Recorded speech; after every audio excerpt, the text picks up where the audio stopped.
Nil Maizar bicara soal pemain baru untuk Sriwijaya FC jelang babak 8 besar Liga 2 Indonesia. Sriwijaya FC dipastikan menjadi juara Grup A Liga 2 Indonesia. Usai memastikan lolos ke babak 8 besar, Sriwijaya FC dipastikan bakal melakukan persiapan matang.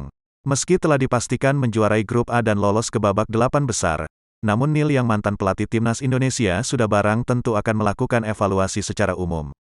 Nil menyadari di Grup X akan berjumpa runner-up Grup B, antara RANS Cilegon FC dan Persekat, yang sama-sama mengantongi 17 poin dari 9 kali bertanding. Nil mengaku masih menunggu kepastian jadwal dibukanya kembali jendela transfer pemain untuk didiskusikan dengan manajemen dan tim pelatih. Saya tunggu fixnya kalau ada mau transfer window-nya tanggal 1 sampai tanggal 4. Kita akan diskusi dengan manajemen, kami tim pelatih akan diskusikan dulu. Apa dan siapa yang harus kita ambil, terang Nil. Jangan lupa subscribe, share, komen, dan like ya.